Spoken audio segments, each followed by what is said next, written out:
गुरु रूप साध संगत जी, वाहे गुरु जी का खालसा, वाहे गुरु जी की फतेह।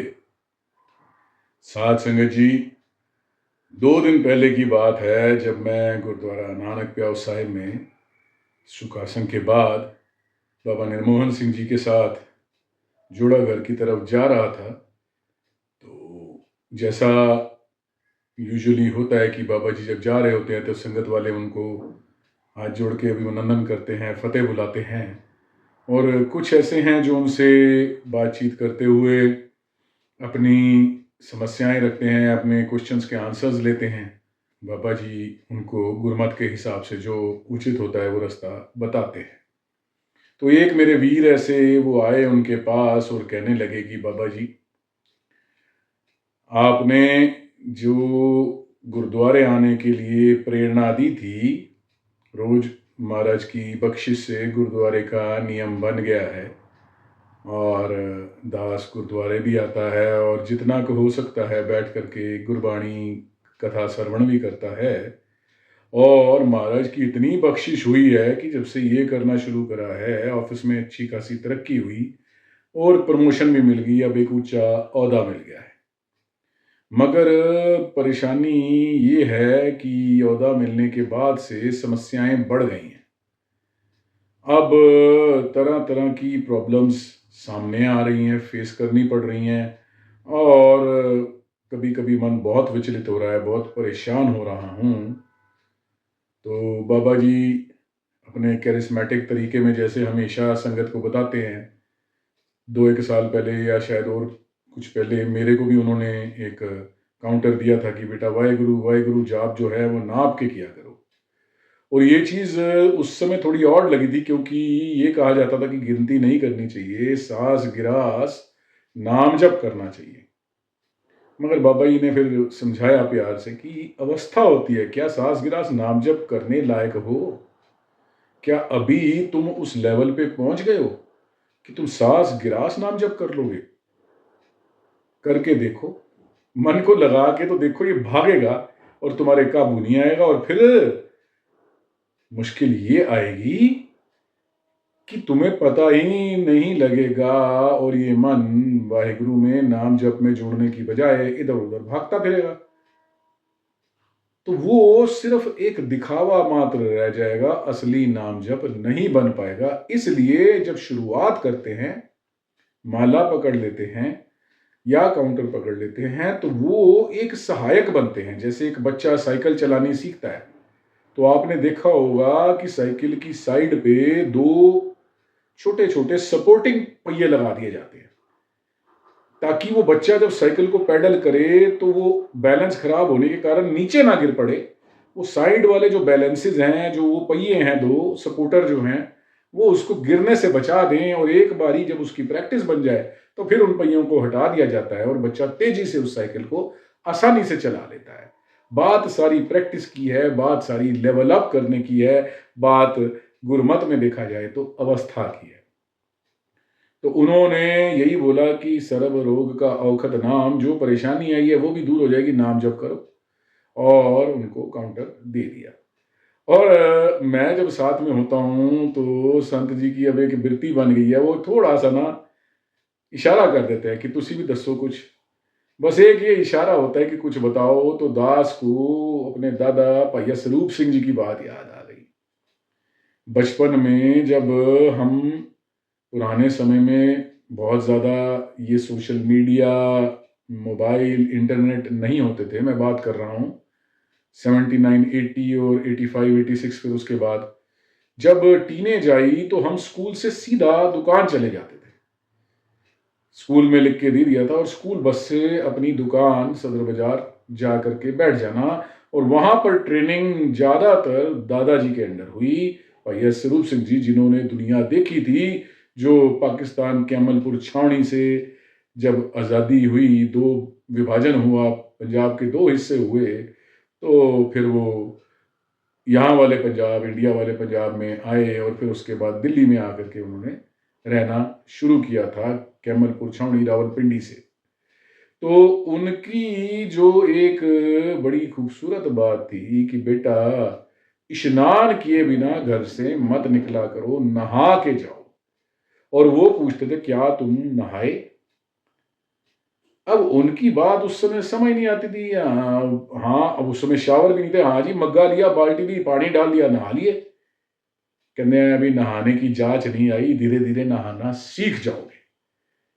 अब ये बात भी उस बालपन में समझ नहीं आती थी, मगर जब थोड़े बड़े हुए, 9वीं 10वीं में आए, गुरु हरकिशन पब्लिक स्कूल था, दस्तार बंदी हुई, पगड़ी बांधनी शुरू कर दी, नितनेम का पाठ करना शुरू किया, दादी ने चरनी लगा दिया, गुरु ग्रंथ साहब जी के ताबे बैठ के गुरबाणी का पाठ शुरू कर दिया, और फिर उसके बाद नाम जप के लिए थोड़ा थोड़ा उन्होंने बताना शुरू किया। और तब जो है, दादी ने एक दिन एक तुक सुनाई गुरबाणी से पढ़ के, मन मैले सब किछ मैला, तन धोते मन अच्छा ना होए। तो फिर मन के अंदर बहुत से सवाल उठ गए एकदम से। अब उस समय क्योंकि ये होता था कि रात को सो, सुबह उठ करके स्कूल जाना है, 10वीं 11वीं की पढ़ाई थी, तो बात वहीं के वहीं रह गई, सो गया। सुबह जब उठा तो फिर स्कूल चला गया। जब स्कूल से दुकान पहुंचा तो पापा जी बैठे हुए थे, वो अपने तख्ते पे बैठते थे। तो उनसे पूछा, पापा जी ऐसा चाई जी ने कल ये मेरे को गुरबाणी से बताया है कि मन मैले सब किछ मैला, तन धोते मन अच्छा ना होए, और आप कभी कभी पूछ लेते हो कि क्या तुम नहाए? बीच बीच में आप ये भी कह देते हो कि नहाने की जांच भी आ जाएगी। आज थोड़ा सा खोल के बताओ कि ये नहाने की असल जांच क्या है, स्नान कैसे करें? तो दादाजी ने बड़ी प्यार भरी आंखों से देखा, और ऐसा लगा कि जैसे पापा जी को लग रहा है कि बेटा सियाना हो गया। सिर पे हाथ फेरा और कहा, आओ बैठो, दस दें। और फिर उन्होंने बताना शुरू करा, बेटा सिर्फ तन धोने से स्नान पूरा नहीं होता। क्या आप जपजी साहब का पाठ करते हो? तो दास ने कहा, हाँ, जपजी साहब का पाठ तो आपने जैसे सिखाया नितनेम में करते हैं। कहते तो जपजी साहब में तो बड़ा खुल के गुरु नानक देव जी ने पूरा रास्ता बता रखा है कि स्नान कैसे करना है। आप उसको पढ़ो और उस पर अमल करो, अपने ऊपर उसको प्रैक्टिस करना शुरू करो। उस विधि से स्नान करोगे तो देख लो, तुम्हारे को खुद पता लग जाएगा कि क्या फर्क है जो स्नान तुम अभी कर रहे हो और जो स्नान गुरु नानक देव जी ने बताया है उसमें। तो दास को फिर भी कंफ्यूजन रहा। तो जब जपजी साहब को ध्यान से पढ़ना शुरू करा तो फिर समझ में आया कि पापा जी क्या कहना चाह रहे थे। जपजी साहब में गुरु नानक देव जी फरमान करते हैं, महाराज कहते हैं, परिये हाथ पैर तन दे, पानी तो ते उतरस खे।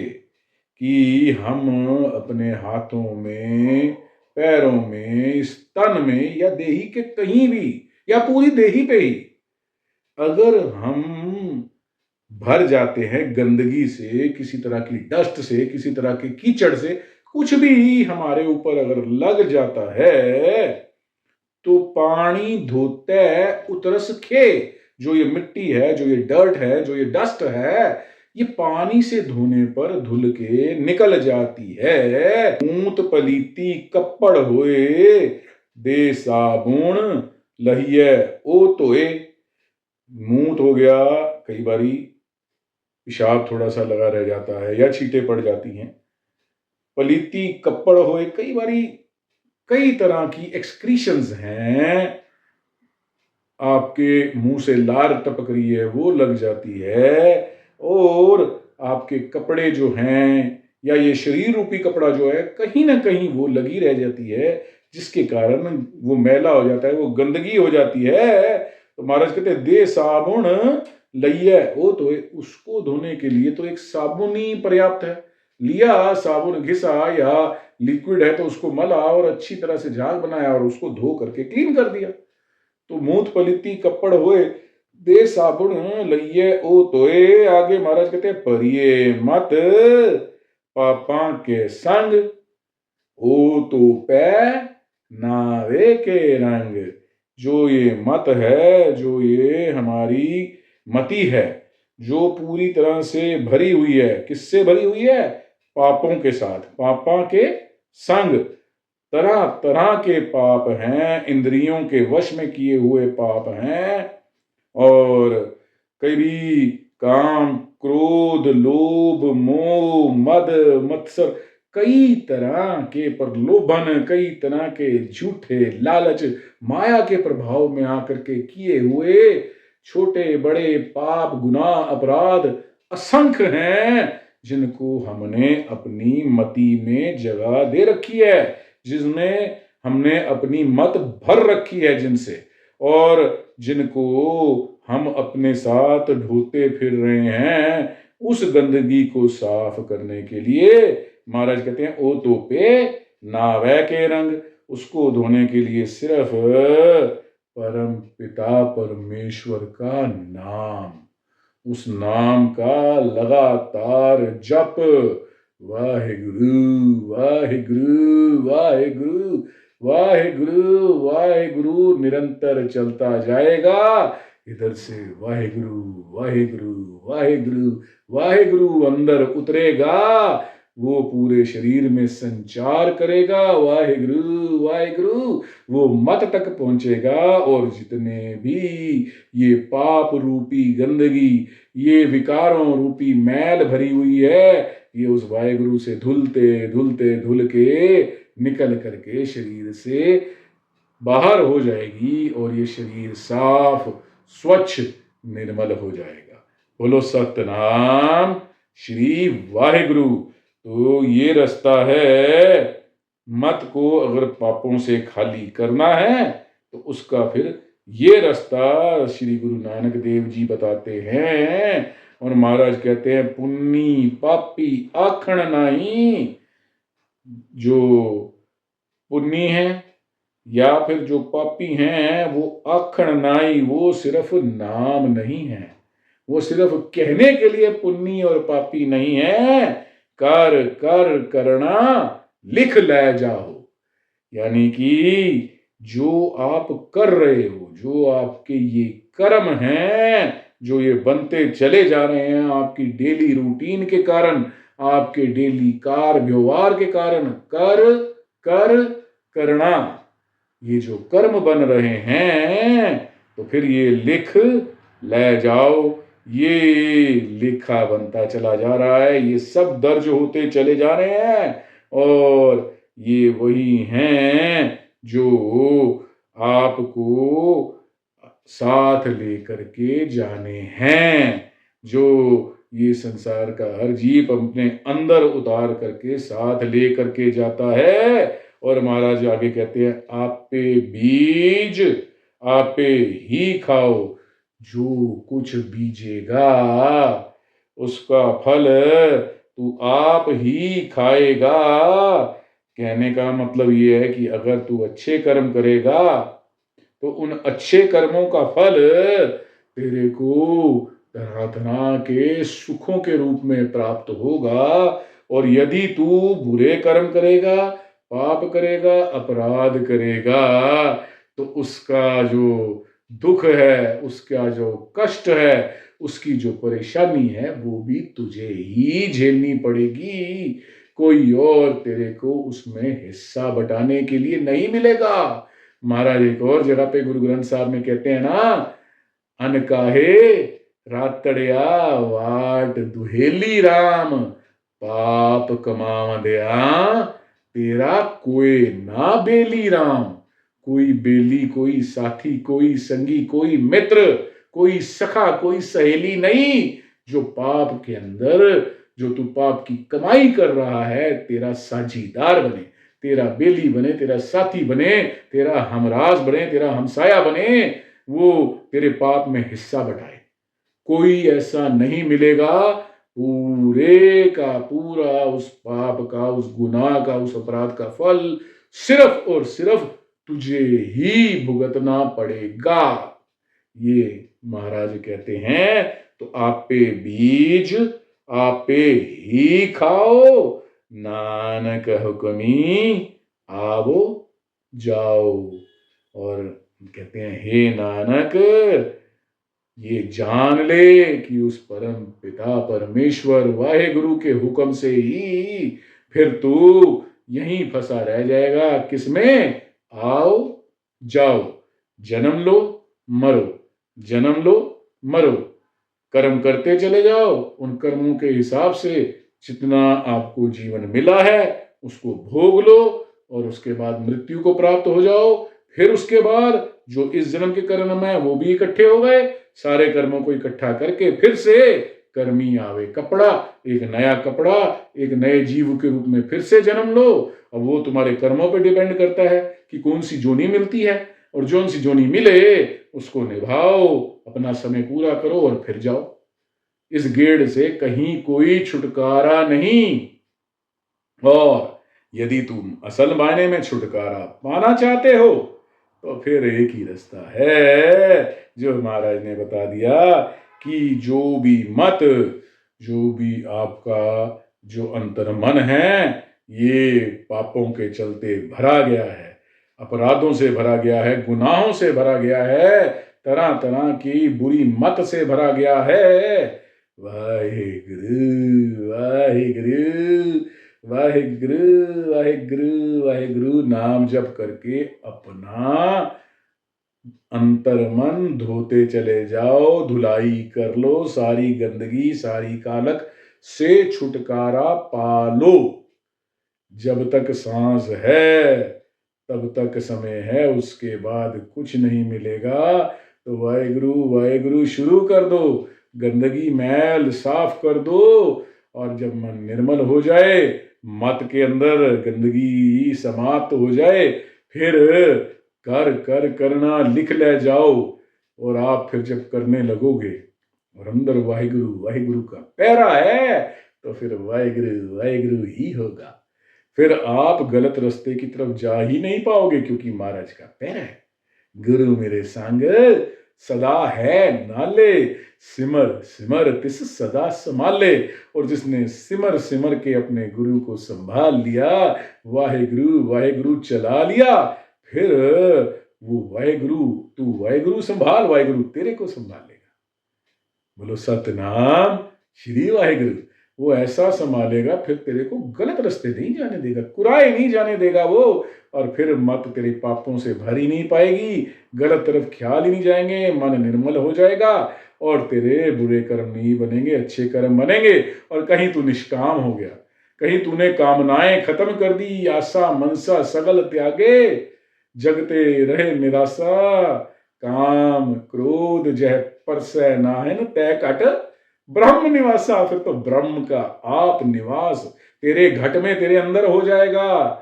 और फिर गुर कृपा जे नर को कीनी, तय ए जुगत पछानी, नानक लीन भयो गोबिंद स्यों, ज्यों पानी संग पानी।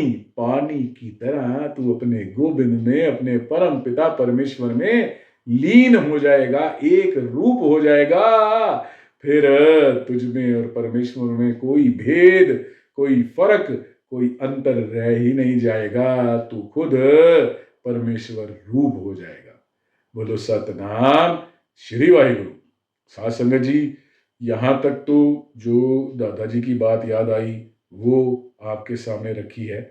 उसके अलावा जब हम थोड़ा सा आगे बढ़े, एक और ऐसी चीज हुई जिसने दास का मन अपनी ओर खींचा, और मैं चाहूंगा कि उसको भी यहां जिक्र करना बहुत जरूरी है। एक मेरी बहन बीबी जो है, बहुत ही गुरसिख, गुरुद्वारे में बहुत सेवा करने वाली, और पूरा नितनेम नाम जप सब करने वाली। और वो जब आई और उसने फतेह बुलाई, तो बाबा जी ने आदत की तरह सबसे जैसे पूछते हैं, पहरा रखते हैं, उन्होंने पूछा कि बेटा सब ठीक चल रहा है, नाम जप, नितनेम, पानी, पाठ पूरा है? ते उन्होंने कहा जी कुछ दिना तो ना अमृत वेला संभालना थोड़ा मुश्किल हो गया। महाराज ने कहा ऐसा क्यों? तो उन्होंने कहा बच्चों के पेपर आए हुए ने, कई बारी पढ़ाते पढ़ाते राती लेट हो जाता है, सवेरे जाग नहीं खुलती, तो फिर नितनेम तो हो जाता पर नाम जपना पूरा नहीं हो पाता।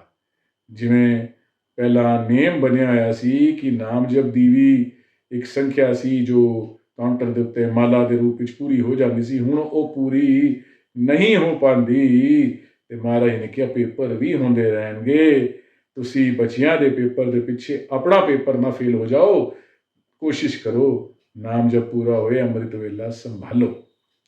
तो उन्होंने तो बड़े प्यार से समझा दिया, मगर यहाँ मन में फिर विचार आया और महाराज ने फिर मेरी तरफ देखा। अब वो पहचान गए कि मन में कोई फुरना आ गया, कहने हाँ जी दसो की कह रहे हो? तो दास ने पूछा बीबी जी देखो मैं किसी लायक नहीं हूं, इनके साथ चल रहा हूं, पर एक फुरना आया है कि आप कह रहे हो कि आप अमृत वेला नहीं संभाल पाते, तो उसके बाद क्या होता है? जैसे नींदर खुली, आंख खुली, उसके बाद क्या होता है? कहते उसके बाद तो फिर डेली रूटीन, बच्चों को स्कूल भेजते हुए तैयार करते हुए टाइम निकल जाता है, फिर वो अपनी बसें लेकर गए तो फिर हस्बैंड को तैयार करके टिफिन दिया, फिर खुद अपने ऑफिस जाना और पूरा दिन फिर इसी चीज़ों में निकल जाता है जी। फिर तो कहाँ टाइम मिल पाता है, बस नितनेम के लिए जो टाइम है बना हुआ उसमें नितनेम कर लेती हूँ, बाकी चीज़ें रह जाती हैं। दास ने कहा जी आपकी बात मेरे को कुछ कुछ समझ में आ रही है, मगर बच्चों को तैयार करते हुए अगर अंदर ही अंदर वाहेगुरु वाहेगुरु वाहेगुरु चलता रहे तो क्या कोई हर्ज है?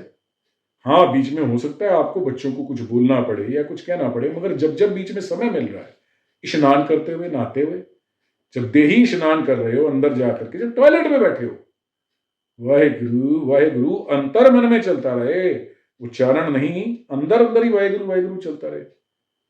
और जब आप कम्यूट कर रहे हो, जा रहे हो, बजाय गाड़ी में या जिस भी साधन से आप जा रहे हो, कोई गाना लगाने के, कोई म्यूजिक लगाने के, अगर वाहेगुरु वाहेगुरु वाहेगुरु चलता रहे तो ऑफिस के अंदर ब्रेक मिली, लंच लेते हुए या बीच में, ये तो है नहीं कि हर वक्त काम होता है, जब जब फुर्सत मिली बीच में वाहेगुरु वाहेगुरु वाहेगुरु अगर ये कर लिया जाए तो साथ संगत जी आपको हैरानी होगी, हो सकता है अमृत वेला छूट गया, हो जाता है। जरूरी नहीं है कि हर रोज हर समय हर व्यक्ति का अमृत वेला पूरा 100% संभाला जाए। अमृत वेला संभालना बहुत जरूरी है, कहीं ये मत समझना मैं कोई विकल्प बता रहा हूं या कोई सब्स्टिट्यूट बता रहा हूं, ऐसा कुछ नहीं। मगर अगर बाय चांस अमृत वेला छूट ही गया तो क्या फिर उसके बाद हम बाकी का दिन भी ये सोच करके बिल्कुल निठल्ले हो जाए, अपने ऊपर पैरा ही ना डालें, अपने अध्यात्म पे ध्यान ही ना दें कि भाई हम क्या कर रहे हैं, क्या हमारे को छोड़ ही देना चाहिए, नहीं अब कल देखेंगे? ऐसा कल कभी नहीं आया साथ संगत जी।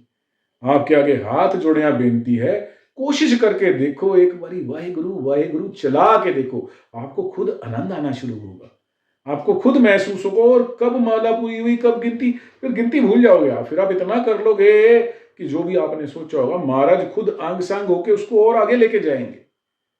फिर वो आपकी जेवा पे नहीं रहेगा, फिर वो आपकी कंठ पे नहीं रहेगा, फिर वो आपके हृदय में भी नहीं रहेगा, फिर वो और अंदर उतर जाएगा और गहराइयों में चला जाएगा, और फिर तो अंग अंग वाहेगुरु वाहेगुरु वाहेगुरु करने लगेगा। पर इसको आदत डालनी पड़ेगी, आदत डालनी पड़ेगी, धीरे धीरे धीरे धीरे ये उस लेवल पे पहुंचेगा, एकदम से नहीं पहुंचेगा। तो इसलिए पहरा मत छोड़ो, मिस हो गया बाय चांस कोई चीज रह गई, जैसे ही मौका मिले उसको पूरा करो, पहले उसको प्रायोरिटी दो, बाकी सारी चीजें बाद में। देखना साथ संगत जी इस युक्ति से कितना फर्क आ जाएगा लाइफ के अंदर और कितना अच्छी हो जाएगी लाइफ। साथ संगत जी आज बस इतना ही, भूल चूक की माफी और इजाजत। वाहेगुरु जी का खालसा, वाहेगुरु जी की फतेह।